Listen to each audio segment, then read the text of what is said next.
కాకినాడ మరియు కర్నూలు నగరాల్లో ఉన్న వినియోగదారులందరికీ కూడా ప్రస్తుతం ఉన్న ఎగ్జిస్టింగ్ పైప్ న్యాచురల్ గ్యాస్ విధానాన్ని మరింత విస్తరించే విధంగా ప్రజలందరికీ కూడా ఆ అవకాశాన్ని సద్వినియోగం చేసుకోవడానికి ఈరోజు కేబినెట్ ఆమోదం తెలిపింది. కేంద్ర ప్రభుత్వం ఇస్తున్న రాయితీలు కానివ్వండి, ప్రత్యేకంగా ఈ గల్ఫ్ వార్ వలన వచ్చే కొన్ని ఇబ్బందుల్ని దృష్టిలో పెట్టుకుని ఎల్పిజి వాడకం తగ్గించుకుని ఎగ్జిస్టింగ్ ఇన్ఫ్రాస్ట్రక్చర్ ఏదైతే పైప్ న్యాచురల్ గ్యాస్లో ఉందో దాన్ని ఉపయోగించుకోమని కేంద్ర ప్రభుత్వం కూడా గెజెట్ నోటిఫికేషన్ జారీ చేయడం జరిగింది. అది దాని గురించి మీ అందరికీ కూడా తెలుసు. పిఎన్జి ద్వారా గ్యాస్ నిరంతరంగా సరఫరా అవుతూ ఉంటుంది. సిలిండర్ లాగా మనం ఎప్పుడైతే మన సిలిండర్ నిల్వలు పూర్తవుతే ఇమీడియట్గా వెళ్ళి మళ్ళీ మనం దాన్ని మార్చుకునే అవకాశం, బుకింగ్స్ అటువంటి అవసరం లేకుండా నిరంతరం 24/7 365 డేస్ మనకి సరఫరా జరిగే అవకాశం ఉంటుంది.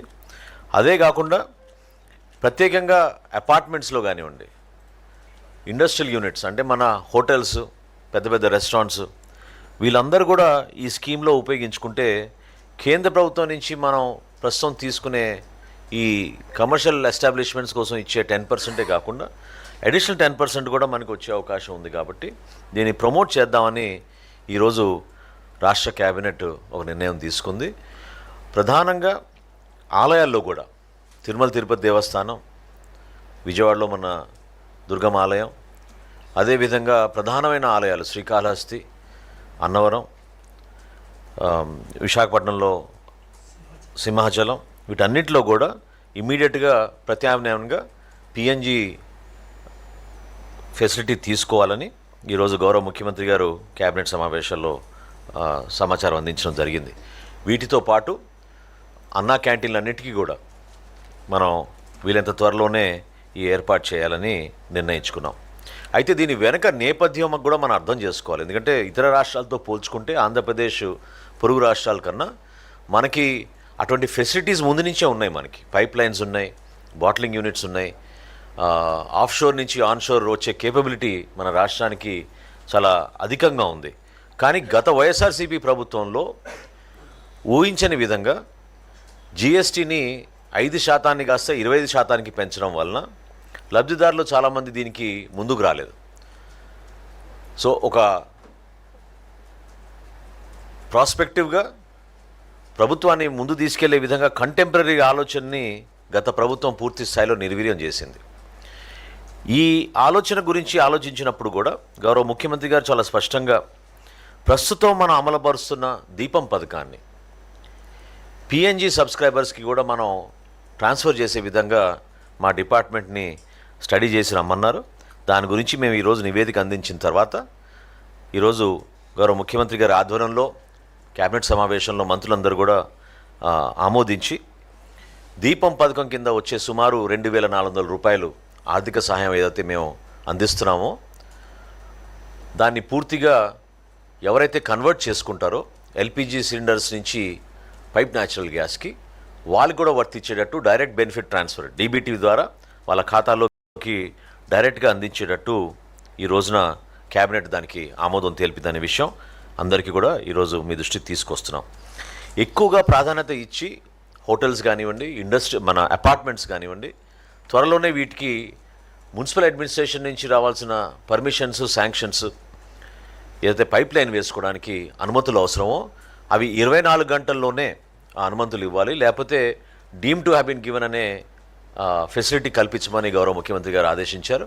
తద్వారా ఇంటర్ డిపార్ట్మెంటల్ కమ్యూనికేషన్ గ్యాప్ లేకుండా ఈ 6 సంస్థలు ఐఓసిఎల్, మెగా గ్యాస్, ఏజీఎన్పి, అదేవిధంగా జీజీపీఎల్, బీజీఎల్, ఈ 6 సంస్థలు కూడా ఇమీడియట్గా అడిషనల్ పైప్ లైన్ అవసరం అనుకుంటే ఎవరైతే వినియోగదారులు ముందుకొచ్చి కన్వర్షన్ కోసం వస్తారో వాళ్ళకి పూర్తి స్థాయిలో హ్యాండ్ హోల్డింగ్ మనం చేసి త్వరగానే ఈ కన్వర్షన్ జరిగేటట్టు వాళ్ళకి ఈ సదావకాశం కల్పించమని గౌరవ ముఖ్యమంత్రి గారు ఈరోజు చెప్పడం జరిగింది. ఇంటర్నల్గా మేము ఏర్పాటు చేసుకున్న ఒక కోఆర్డినేషన్ అంటే పౌర సరఫరాల శాఖ, అదేవిధంగా municipal administration, industrial and infrastructure department, ఈ 3 కూడా వీటికి నోడల్ ఏజెన్సీగా సివిల్ సప్లైస్ డిపార్ట్మెంటు, పంచాయతీరాజ్ విభాగం కూడా 3గా ఈ 4 డిపార్ట్మెంట్లకి సివిల్ సప్లైస్ డిపార్ట్మెంట్ నోడల్ డిపార్ట్మెంట్గా ఉండి 10 లక్షల కొత్త కనెక్షన్స్ ఈ మార్పు కోసం పిఎన్జికి గౌరవ ముఖ్యమంత్రి గారు ఒక టార్గెట్ ఈరోజు అందించడం జరిగింది. సో ఈరోజు ఆ టార్గెట్ గౌరవ ముఖ్యమంత్రి గారు ఇచ్చారు. ఈ 10 లక్షల కన్వర్షన్ కోసం మేము అన్ని విధాలుగా వాళ్ళకి సహాయ సహకారాలు అందిస్తాం.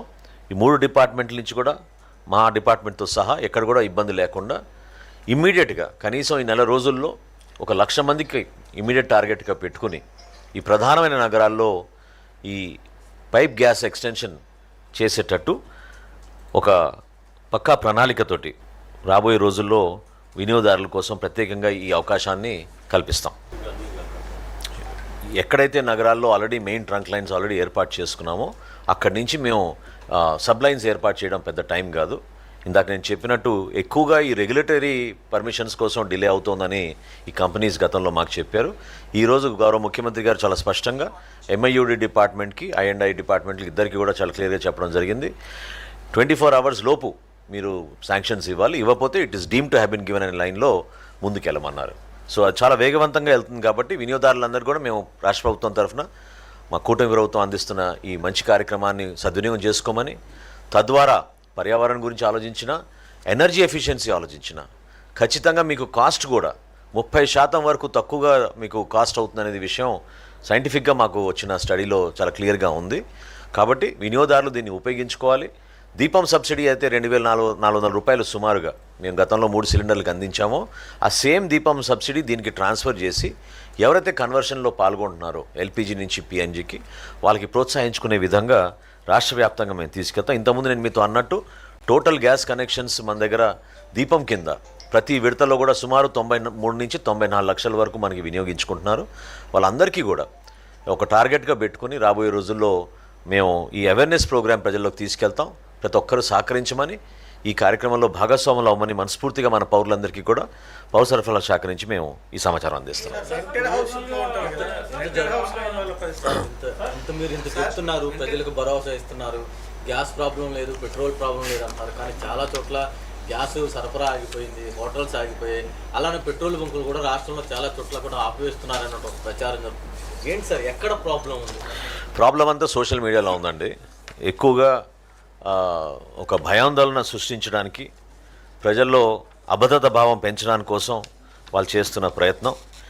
ప్రతి సందర్భంలో మేము చెప్తానే వచ్చాం, మన రాష్ట్రంలో ఎక్కడ కూడా మీకు గ్యాస్ విషయంలో కానివ్వండి, పెట్రోల్ విషయంలో కానివ్వండి, డీజిల్ విషయంలో కానివ్వండి కొరత లేదు.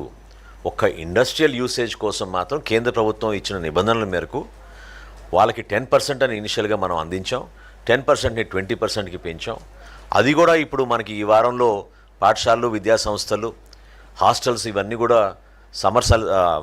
వేసవి సెలవుల కోసం ఇస్తాం. కాబట్టి ఆ వచ్చిన స్టాక్ని దానిది కూడా డైవర్ట్ చేయమని జాయింట్ కలెక్టర్స్కి మా కమిషనర్ గారు ఆల్రెడీ ఇన్స్ట్రక్షన్స్ ఇవ్వడం జరిగింది. ప్రతిరోజు మేము యావరేజ్గా సుమారు 2,70,000 మందికి మేము గ్యాస్ సిలిండర్స్ మేము అందిస్తున్నాం. కొన్ని రోజుల్లో 3,40,000 మందికి కూడా మేము అందించాం. కాబట్టి ఎక్కడ కూడా ఈ కొరత ఉందనే భావన కాదు.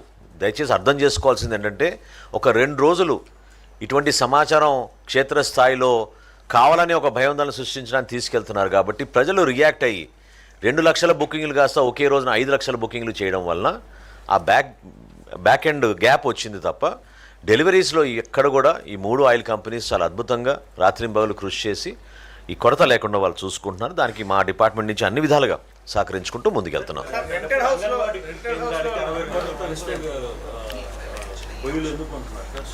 అది కాదండి, అంటే కేంద్ర ప్రభుత్వం ఇచ్చిన ప్రోత్సాహంతో మన దగ్గర ఉన్న 54,000 అంగన్వాడీ కేంద్రాల్లో ఆల్రెడీ 12,000 అంగన్వాడీ కేంద్రాల్లో మన ఇండక్షన్ స్టవ్లు ఆల్రెడీ ఇచ్చాం. ఇక బ్యాలెన్స్ ఇండక్షన్ స్టవ్స్ కూడా ఇవ్వాలి. సో ఇండక్షన్ స్టవ్స్ ద్వారా సోలార్ ఎనర్జీ కానివ్వండి, రెగ్యులర్ మనం యూజ్ చేసే పవర్ కానివ్వండి, తద్వారా ఆ పిల్లలకి అక్కడ ఆ ప్రాంతంలో గ్యాస్ సిలిండర్ ఉండకూడదు అనే ఆలోచనతోటి కేంద్ర ప్రభుత్వం తీసుకున్న నిర్ణయం. సో దాన్ని ఇంకా మేము వేగవంతంగా ప్రజలకు తీసుకెళ్తాం.